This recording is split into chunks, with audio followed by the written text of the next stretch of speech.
नमस्कार, स्वागत है आपका। आप देख रहे हैं JKLH प्राइम टाइम। मैं हूं आपके साथ सना वारिस। जम्मू कश्मीर में अनुच्छेद 370 को हटाए जाने के बाद से केंद्र शासित प्रदेश में कई बदलाव आए हैं।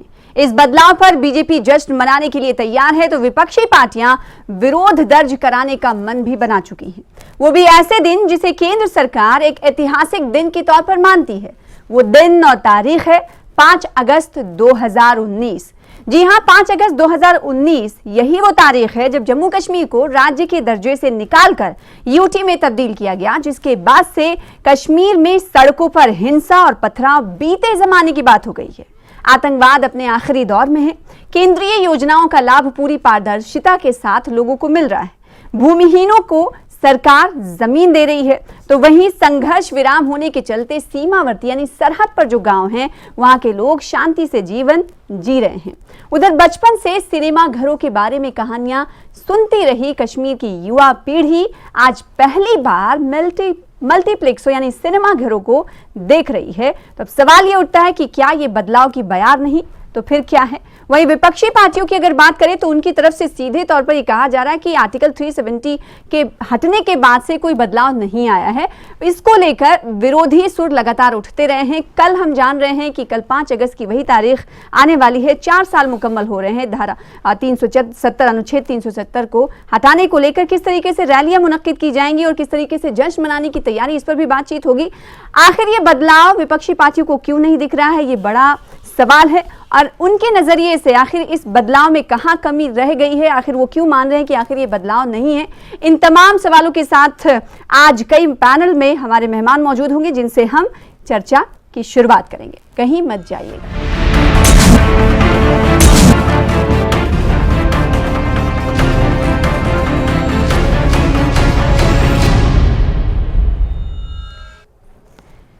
तो 370 के बाद बदलाव की बयार। जी हां, आज इसी मौजू पर हम चर्चा करने वाले हैं। केंद्र सरकार की अगर बात करें तो उनकी तरफ से लगातार केंद्र सरकार की तरफ से लगातार कोशिशें की जाती रही हैं। और जम्मू कश्मीर भाजपा की अगर बात करें तो कार्यकर्ताओं को ये टास्क दे दिया गया कि घर घर जाकर 370 के बाद हुए बदलाव को बताया जाए, ताकि वहां की जनता को ये मालूम हो पाए कि 370 के बाद ये बदलाव आए हैं। और कुछ पॉइंटर्स हैं जो आप देखकर समझ पाएंगे, जिसे हमने तैयार किया है आपके लिए, और उससे आपको समझ में आएगा कि 370 के बाद क्या बदलाव हुए हैं। कई मेहमान हमारे साथ जुड़ने वाले हैं। इस वक्त डॉक्टर बशीर वीरी साहब हैं, प्रेसिडेंट है नेशनल कॉन्फ्रेंस के, हमें ज्वाइन कर रहे हैं कश्मीर से। आपका स्वागत है, वेलकम। इसके अलावा एडवोकेट आदित्य गुप्ता साहब जो कि लीडर हैं PDP के, हमारे बीच मौजूद हैं। आपका भी इस्तकबाल करते हैं। इसके अलावा 2 और खास मेहमान हैं जो अब से कुछ देर बाद हमारे डिबेट का हिस्सा होंगे, जिनमें सूफी यूसुफ साहब जो कि सीनियर वाइस प्रेसिडेंट हैं जम्मू कश्मीर भारतीय जनता पार्टी के, वो हमें ज्वाइन करेंगे। इसके अलावा एक और खास मेहमान फारूक रेंजू शाह जो कि चेयरमैन है कश्मीर सोसाइटी इंटरनेशनल के, उनसे भी हम समझने की कोशिश करेंगे कि 370 के बाद के इस वक्त को, मौजूदा दौर को वो किस तरह से देखते हैं। आपका भी स्वागत करते हैं। हमारे साथ एक और खास मेहमान जुड़ चुके हैं, अगर उनको आवाज मिल पा रही होगी तो आपका भी वेलकम। और सबसे पहले सवाल मैं आपसे ये करना चाहूंगी एडवोकेट आदित्य गुप्ता साहब आपसे, क्योंकि PDP ने पहले ही कह दिया है कि 370 पर कल वो विरोध दर्ज कराएंगी, और ना सिर्फ विरोध दर्ज कराएंगी बल्कि आप न्योता भी तमाम विपक्षी पार्टियों को दे रहे हैं कि आपके विरोधी रैली में या विरोध दर्ज कराने के कार्यक्रम में वो हिस्सा ले सकते हैं। मेरा सवाल ये है कि एक तरफ केंद्र सरकार ये मानती है कि 370 के बाद बदलाव की बयार दिख रही है और ये तमाम बदलाव हुए हैं।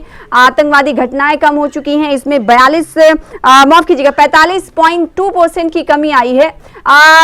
PDP के नजरिए से आखिर क्यों PDP ये मानती रही कि 370 के बाद से कोई कुछ जम्मू कश्मीर में कुछ हुआ ही नहीं? सना जी, सबसे पहले तो आपको नमस्कार और मेरे फेलो पैनलिस्ट को भी नमस्कार। और क्योंकि मैं जानता हूं कि हम सारे के सारे 370 के ही बेनिफिशरीज हैं, तो हेंसफोर्थ आई बिलीव कि सबको स्पेशल नमस्कार। और सबको मेरी तरफ से ये भी कहा, मैं आपके सामने ये बात साफ कर रहा हूं कि 5 अगस्त 2019 एक काला दिन हिसाब से माना जा सकता है जम्मू कश्मीर की हिस्ट्री में।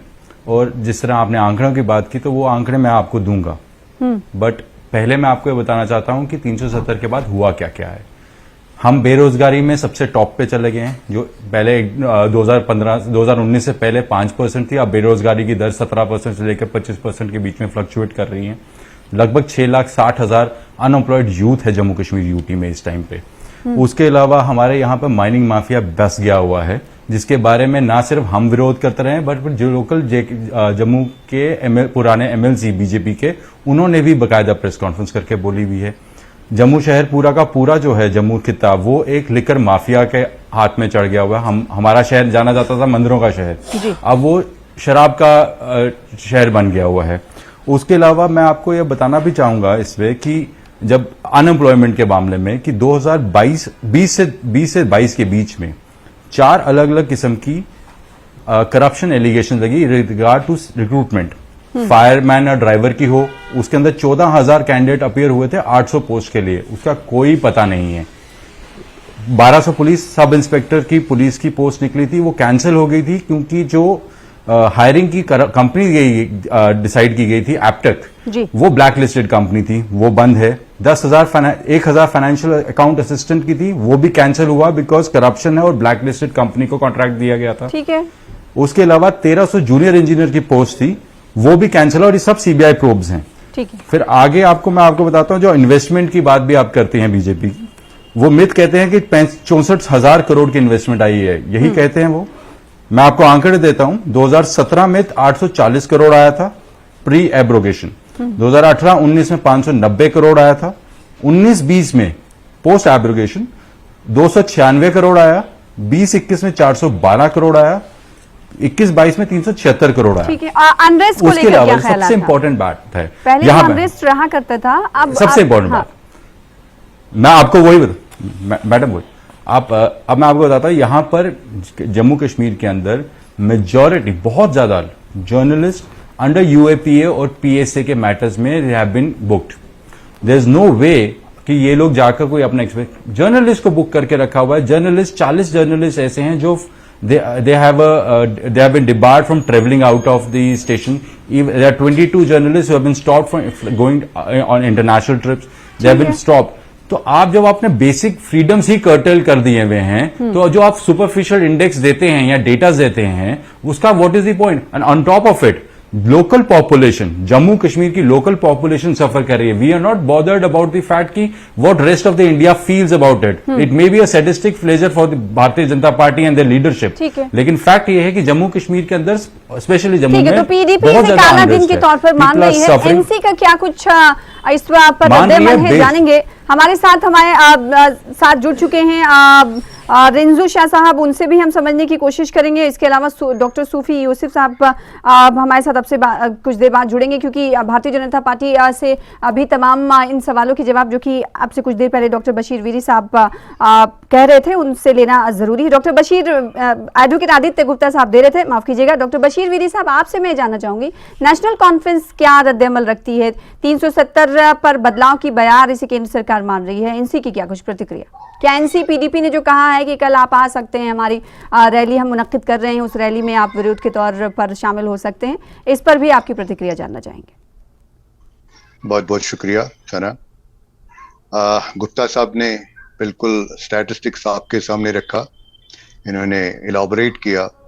शायद मुझे मजीद उसको इलाबोरेट करने की जरूरत नहीं है, बल्कि उन्होंने सही कहा कि क्या हुआ है। स्टैटिस्टिक्स पूरे दिए, इन्वेस्टमेंट के भी, बाकी अनएम्प्लॉयमेंट रेट में इतना ऐड करूंगा कि ग्रेटर कश्मीर जो यहाँ का डेली न्यूज़पेपर है, अभी कुछ दिन पहले उसमें हेडलाइन था 25 लाख एस्पायरेंट्स ने पिछले 4 साल में एम्प्लॉयमेंट के लिए दरखास्तें दी और उनके लिए 27,000 पोस्ट रखे गए थे। और आज तक, जैसे इन्होंने सही कहा, जितने भी लिस्ट निकाली गई, जितने भी एग्जामिनेशन कंडक्ट किए गए, वन आफ्टर अनदर एलिगेशन लगे, उन पे करप्शन के एलिगेशन लगे, पेपर लीक के एलिगेशन लगे, और सब के सब इनको कैंसिल करने पड़े। और जहां तक रही बात, आप कह रहे हैं कि यहाँ पे सिक्योरिटी सिनेरियो ठीक हुआ है, अब वायलेंस कम हुआ है। चलिए, मैं मानता हूँ, आपका ये आर्गुमेंट मानता हूँ, बीजेपी का आर्गुमेंट मानता हूँ, गवर्नमेंट का स्टैटिस्टिक्स मानता हूँ, लेकिन मुझे खुदारा बताइए, अगर यहाँ पे हालात ठीक है तो इलेक्शन क्यों नहीं हो रहे?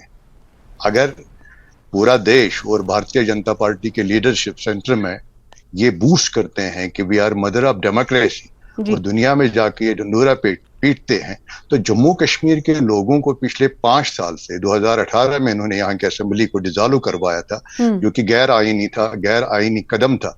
तो तब से लेके आज तक इलेक्शन कराने से क्यों डर रहे हैं? अगर हालात ठीक है तो इलेक्शन क्यों नहीं हो रहे?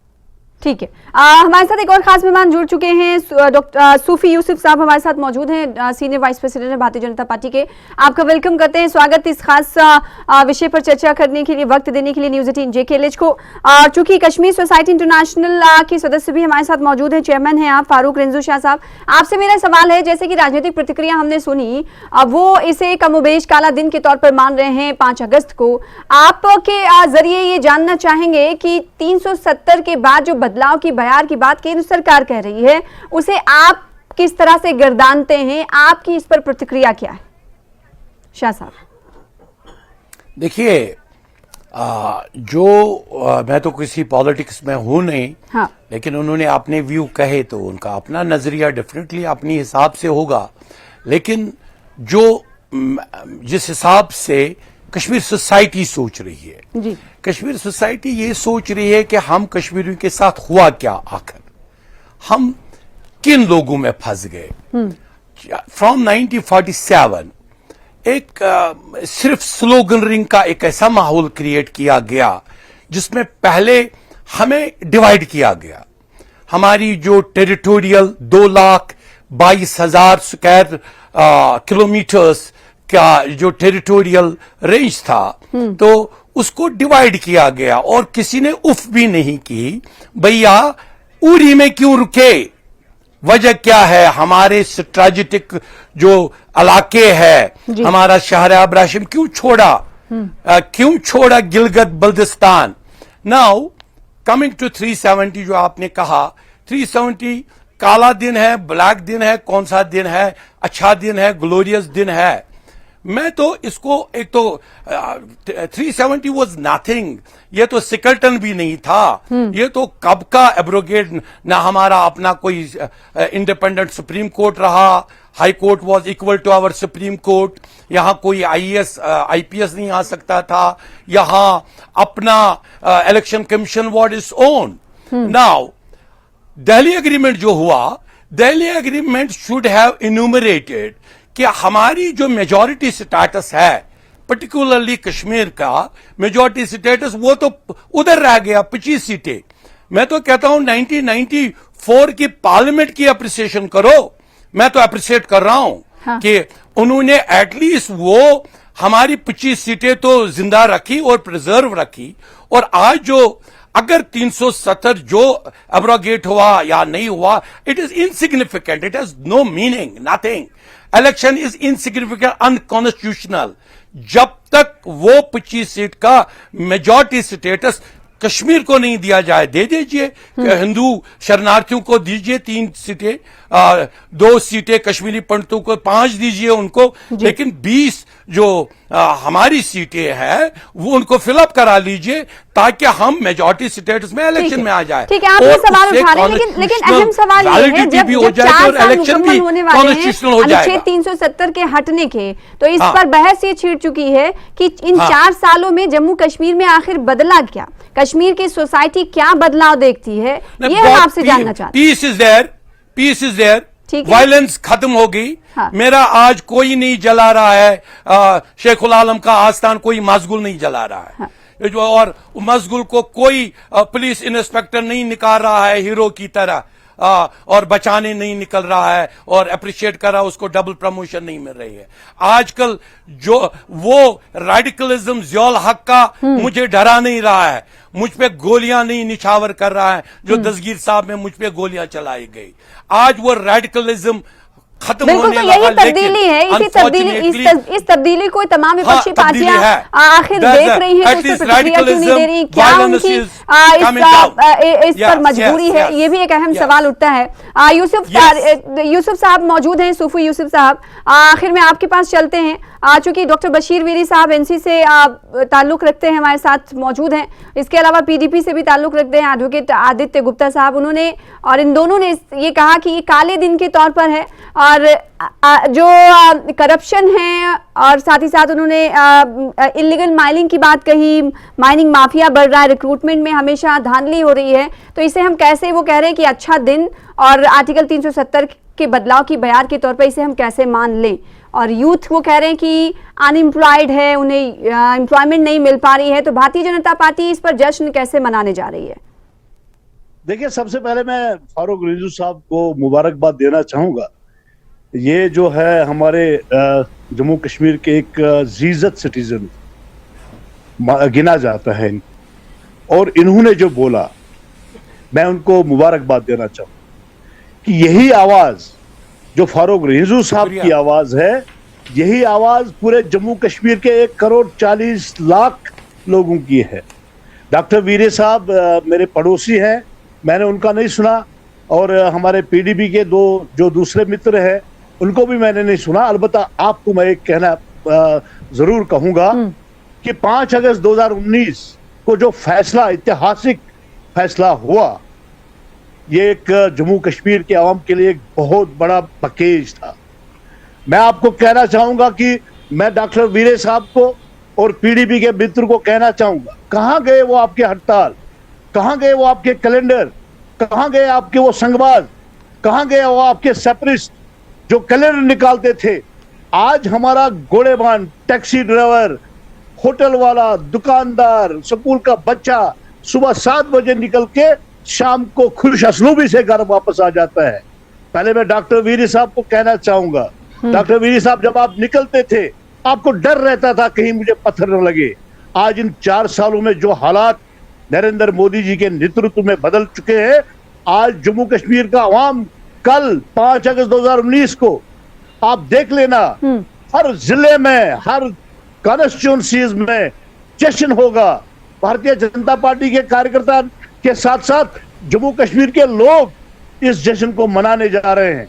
अलबत्ता मैं इनको कहना चाहूंगा, पीडीपी का साथी कल मेरा एक डिबेट में था गुलिस्तान में जी। उन्होंने कहा कि हम भी सरकार से मांग रहे हैं कि शेर कश्मीर स्टेडियम में हमें भी इजाजत दे, हम पाकिस्तान जो है शेर कश्मीर स्टेडियम में एक जलसा मना लेंगे। मैंने उनको कहा, मैंने एलजी मनोज सिन्हा से गुजारिश की जी। मैंने कहा इनको दे दीजिए परमिशन, जमहूरियत है यहाँ हर एक को राइट बोलने का है, और हम भी सुनेंगे। क्या ये दोबारा कश्मीर में, जम्मू कश्मीर में आग तो नहीं लगाएंगे? क्या ये जम्मू कश्मीर में पाकिस्तान की बात दोबारा तो नहीं करेंगे? पाकिस्तान के लोग शेर कश्मीर स्टेडियम में मत आ जाएंगे? क्या ये हमने देखिए, यहाँ पे आज हालात टूरिस्ट सेक्टर इतना बहुत बढ़ चुका है। अब देखिए G20 बैठक 70 साल के बाद जम्मू कश्मीर में हो गई, ये एक बहुत बड़ा मुकाम है। ये हमारे आपने कहा कि आदित्य साहब की बात आपने नहीं सुनी, डॉक्टर बशीर वेरी की बात नहीं सुनी। इन दोनों ने क्या कहा था, थोड़ा सा संक्षिप्त में आपको बताना चाहूंगी। उन्होंने कहा कि कल अच्छे दिन के तौर पर भारतीय जनता पार्टी, केंद्र सरकार इसे मानती है, आर्टिकल 370 के एब्रोगेशन को हम इसे काला दिन मानते हैं, क्योंकि जो बेरोजगारी है वो बढ़ी है। आदित्य साहब का भी ये कहना था कि 17 से 25% तकरीबन इसके बीच हम फ्लक्चुएट कर रहे हैं, टॉप पर पहुंच गए हैं, और जो खनन माफिया हैं, माइनिंग माफिया हैं, उनका बोलबाला है जम्मू कश्मीर में। इसके अलावा रिक्रूटमेंट्स में जो धांधली हुई है वो हम सबके सामने, तो हम कैसे ये मान लें कि ये बदलाव की बयार है? देखिए, अगर ये काला दिन है, ये पीडीपी और नेशनल कॉन्फ्रेंस के लिए है, क्योंकि इनके दुकानें बंद हो चुके हैं। मैं इनको कहना चाहूंगा कि जो इन्होंने यूपी से लोग लाके दुकानें खोली हैं। अरे जनाब, और आपने यूपी से लाकर लेकर आए। सर मैं बताता हूँ, no what you are saying is only confined to Kashmir. अरे हाँ, जो यूपी से लोग लाकर जम्मू में बसा रहे हैं, जम्मू में बसा रहे हैं हमारे लोगों की जमीन लेकर। अरे ये आप समझे, आप ये भूल रहे हैं कि जम्मू कश्मीर का एसेंस खत्म हो गया है। अरे मेरी बात सुनिए, आप 3,17,000 कनाल जमीन जो है लोग वहां से वो आपके ठेकेदारों से निकली। 3,17,000 कनाल, और जो जमीन आपने क्रबिंग की थी वो आपके लोगों से निकली। किसी गरीब का मुझे बताओ, किस गरीब का मकान गिराया गया है? ऐसे मत बोलिए, लेट बी क्लियर नाउ। किसका आपने लोकल लेवल पे यहां पर जम्मू में पीला पंजा चलाया, आपने लोकल लोगों के घर तोड़े, और अब आप 5-5 मरले अरे जगह किसी बाहर का के लोगों घर को लाकर तोड़ा। 2 लाख फैमिली अरे सेटल कर भैया, रहे हैं। मेरी नो बात नो, सुनिए। आपने किया है अरे बिकॉज किसी का लेफ्टिनेंट घर नहीं गवर्नर तोड़िया। और बीजेपी हैज नो आंसर। अरे मेरी 2711 बात से सुनिए। ज्यादा आपको एक घर नहीं मिला, आपको एक आराम नहीं आपके- मिली है। आ- आपने आपके यू हैव वीडियो स्टैब्ड से- जम्मू नॉट इन द अरे बैक इन listen द यार, चेस्ट इटसेल्फ। आपके- और आप एक और आपके बात लोगों सुने, से जमीन 25 निकल गई, एमएलए आप 3 लेकर लाख आए थे 17 जम्मू हजार के कनाल। अंदर, जम्मू और से वो- लेकर आए थे ना अरे- 25 एमएलए। अरे वो लोगों आपने के लिए जम्मू हमने के अंदर बस स्टैप किया फॉलो कर लोगों ली। को, बाहर उसमें से लोग सुकून ला बन रहे रहे हैं। हैं। आप किसके उसमें लोग ले? playground यूपी बन बिहार रहे से हैं। लाएंगे लोग? कौन उसमें- अरे साहब मेरी कौन बात सा? सुनिए। तो कहां पर आप डाल रहे हैं 2 लाख अरे फैमिलीज? ये झूठ कहां झूठ पर आप मत डाल रहे हैं 2 बोलिए। लाख फैमिलीज? कौन सा स्कूल अदिति का साहब, प्रोजेक्ट? झूठ बोल अदिति रहे साहब, हैं। आप एलएलजी झूठ साहब मत- आप डिक्लेरेशन झूठ मत देते हैं। बोलिए। साहब झूठ आप नहीं क्यों है, झूठ डेटा बोल रहे देता हूं। आपकी सर आपकी आपको डेटा मोहब्बत देते आज हैं। भी कहती है कि पाकिस्तान मैडम से बात करें। 1300 पोस्ट OGWS को हवा दे रही है। 6 आपका घर खाली हो चुका है। आपके प्रधानमंत्री आपकी बात जाकर करें। पाकिस्तान के आपके पास जो आपके नेशनलिस्ट घर फोरम आपके था, प्रधानमंत्री वो बाहर आ चुका जाकर है। नवाज शरीफ को गले मिल सकते हैं, अनइनवाइटेड, वो कर सकते हैं, वो परमिटेड है। अरे पहले हाँ? अदिति जी वो कर आप सकते हैं कि अपना प्राइम घर मिनिस्टर देखिए। जाके नवाज शरीफ के घर पे घुस अरे- सकते हैं। अरे That is, और मेरी बात अपने घर में सुनिए आप अपना घर देखें। हमारा घर जम्मू अरे मेरी कश्मीर बात है, सुनिए आप। पाकिस्तान Listen, नहीं है। listen first। मुझे जम्मू अरे कश्मीर मेरी की बात बात सुनिए। करें। आपके आपके आप 28 बीजेपी एमएलए के थे ना? पूरे एजेंडा में से 28 पाकिस्तान और एमएलए थे हिंदू ना मुस्लिम आपके? निकाल दो, एक there is second. Nothing left. अरे आपके पास 28 बता एमएलए दें। थे ना? ठीक है, एक मैडम सेकंड। सीधी बात है सना अरे जी, आदित्य ठीक है। उनके पूरी नहीं, डिबेट नहीं, में से नहीं, एक पाकिस्तान सेकंड, सूफी हिंदू यूसुफ साहब, मुसलमान मेरी बाहर बात निकाले, जम्मू कश्मीर की बात अरे करें। मेरी आदित्य साहब, एक आदमियों को क्या मिला? जम्मू कश्मीर की आबादी को बशीर क्या वीरी मिला? साहब, आदित्य जी, बशीर बात सुनिए। वीरी बात साहब कर रहे हैं अनरेस्ट नहीं पाकिस्तान है, की, यहाँ बैठे। वायलेंस और नहीं मैं है, कुछ बच्चे चीज़ें स्कूल मिलके। सही तरीके से जा रहे हैं, हम मैं नहीं कुछ कह रहे बोलना हैं, चाहता हूं। बल्कि कश्मीर के लोग कह रहे पंजाब- हैं। फारूक ये रंजन पंजाब साहब में साहब ने emergency आपसे आ कुछ गई देर है। पहले ये कहा, पंजाब- अब सवाल ये उठता है कि क्या ये विपक्षी दलों को दिखाई नहीं देता है? क्या आप जो पहले पहले के दिनों को देखते थे और मौजूदा वक्त को देखते हैं, क्या उसमें कोई फर्क नहीं देखते? 25 लोगों ने कहा- मैं कुछ बोलना हाँ, चाहता आपसे ही हूं। मेरा सवाल, सना बशीर जरा- वीरी साहब। मैं कुछ बोलना चाहता हूं। सोफी यूसुफ साहब ने चंद बातें रखी हैं, उनका मैं थोड़ा सा जवाब देना चाहता हूं। सोफी साहब ने कहा कि आपके जो संगबाज आते हैं, आप जो कैलेंडर लाते थे, जी, इनको ये करेक्ट करना चाहिए। ये नरेटिव जो है ना, ये ताने और ये जो क्या कहते हैं हुर्रियत की लैंग्वेज जो है, ये इस्तेमाल नहीं करनी चाहिए। सोफी साहब को याद होना चाहिए कि जम्मू कश्मीर नेशनल कॉन्फ्रेंस आग में कूदी है 96 में, और यहाँ पे हालात को ठीक करने में बेशबहा कुर्बानियां दी है। सोफी साहब मेरे इलाके के रहने वाले हैं, ये हमारे यूथ के वर्कर रहे हैं। ठीक है, आपने जवाब दे दिया, लेकिन उस सवाल का भी जवाब दे दीजिए। मेरी बात उस सवाल का भी जवाब इनकी बात दीजिए जिसकी गवाही फारूक रंजू शाह साहब दे रहे थे कि पहले बच्चे स्कूल नहीं जा पाते थे क्योंकि हड़ताल हुआ करता था, बच्चे स्कूल जाते थे तो पत्थरबाजी हुआ करती थी। क्या उसमें कमी नहीं आई है? मैं सर आपसे ये जानना चाहती हूँ।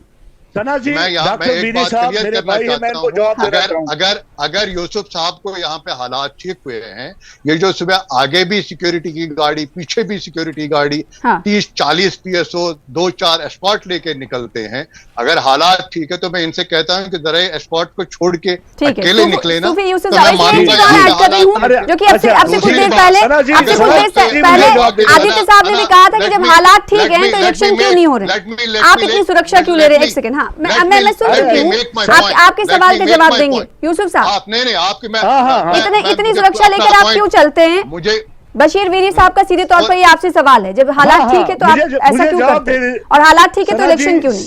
सजा जी, सना जी, मुझे जवाब देने दीजिए। हाँ। मैं डॉक्टर वीरे जल्दी साहब से। को बहुत ज्यादा इज्जत करता हूँ। इनको 87 का दशक याद दिलाता है। नेशनल कॉन्फ्रेंस की सरकार कश्मीर में थी और कांग्रेस की सरकार दिल्ली में थी। इन्होंने रैंकिंग करके यहाँ जो है अपने नेताओं को सामने लाया है और मिलिटेंसी शुरू हुई। अगर यहाँ पे हालात खराब है, जिम्मेदार डॉक्टर वीरे साहब, जिम्मेदार डॉक्टर फारूक अब्दुल्ला है, जिम्मेदार कांग्रेस के लोग हैं। 1987 में मेरी बात सुनिए, नेशनल कॉन्फ्रेंस के यूथ के लीडर थे ये। डॉक्टर साहब 40,000 नौजवान जो अगर कब्र 87 खोद में थे, आप उनके जिम्मेदार आप हैं। के साथ चलते थे। आप हुर्रियत की भाषा बोलते हो। आपके मामा, आपका डॉक्टर फारूक अब्दुल्ला बोलता है। अरे डॉक्टर साहब बात सुनिए, यूथ के प्रेसिडेंट थे। आप तो खुद यूथ नेशनल कॉन्फ्रेंस के साथ चलते थे। अरे मेरी बात सुनिए ना। ठीक है, एक सेकंड, में झंडे लगाते वीरे थे। साहब और यूसुफ साहब, एक मेरे सेकंड, वालिद सूफी थे। यूसुफ अरे साहब, डॉक्टर इतनी सुरक्षा घेरा आप लिए रहते हैं, इस पर उन्होंने सवाल किया, इस पर आप जवाब नहीं दे पाए। मैं चेयरमैन केएसआई के पास जाना चाहूंगी, आखिरी उनसे रिएक्शन लेना चाहूंगी। फारूक रंजू शाह साहब, चूंकि आप वहां के एक सिटीजन हैं और आपने बेहतर तरीके से बताया कि वायलेंस नहीं है, अब पत्थरबाजी नहीं होती, गोलीबारी नहीं होती, किसी को मार नहीं दिया जाता, दिन दहाड़े घटनाएं कम बहुत हुई हैं। आखिर राजनीतिक दलों की आपको क्या लगता है कि मजबूरी है, वो नहीं ये कह पाते हैं कि पहले के मुकाबले ये तमाम चीजें एटलीस्ट ये तो सही हुई हैं? सना जी, मुझे डॉक्टर वीरे साहब को एक जवाब देना। फारूक रिंजू शाह साहब, ये बताऊं कि हाँ, अब आपने मुझे सवाल किया तो मैं ये जरूर बताऊंगा कि यहां पे जैसा पॉइंट आउट किया गया 1987 से ही नहीं बल्कि 1952 से ही यहां पे जो इलेक्शन का कल्चर रहा वो अभी तक वो कल्चर है कि जो यहां पोलिंग बूथ्स है वो टेरर बूथ्स है। पोलिंग बूथ्स में सिर्फ वही वोट डाल सकता है जिसको पैटर्नेज हो कि वो जिंदा सलामत इलेक्शन पोलिंग बूथ तक जाए और पॉलिटिकल पार्टीज की अंडरस्टैंडिंग होती है वायलेंट फोर्सेस के साथ। मैं किसी पार्टी का नाम नहीं ले सकता, न लेना चाहता हूं, लेकिन मशहूर है कश्मीर में 17 कमांडरों ने साउथ कश्मीर में एक गवर्नमेंट बनवाई, 17 कमांडरों ने, एंड वो एस्टैब्लिश्ड है। उन्होंने उस पार्टी के लीडर के साथ मुलाकात की और उनको जितवाया और even present prime minister Modi साहब के सामने एक यहां के चीफ मिनिस्टर ने कहा कि मैं पाकिस्तान के चीफ ऑफ आर्मी स्टाफ ज्ञानी को मुबारकबाद देता हूं कि उसने हमें इलेक्शन करवाया कश्मीर में, उसको भी मुबारक दिया। प्राइम मिनिस्टर ऑफ इंडिया को भी मुबारकबाद है, इट इज इन रिकॉर्ड। ये तमाम चीजें जिम्मेदार हैं, आपका ये कहना है कि ये हालात के ये तमाम चीजें जिम्मेदार और धीरे धीरे तमाम चीजें ठीक होंगी। वक्त की कमी है, लेकिन तफसील से आपकी बातों को सुनते बहुत शुक्रिया अदा करना चाहेंगे रिंजू शाह आप हमारे साथ जुड़ने के लिए, आदित्य साहब हमारे साथ जुड़कर प्रतिक्रिया देने के लिए, इसके अलावा बशीर साहब आपका भी बहुत शुक्रिया, सूफी यूसुफ साहब आपका भी बहुत शुक्रिया इस चर्चा में हिस्सा लेने के लिए। फिलहाल इसी के साथ प्राइम टाइम में इतना ही, मुझे दीजिए इजाजत। लगातार देखते रहिए JKLH पर तमाम बड़ी खबरें हमारे साथ जुड़कर। नमस्कार।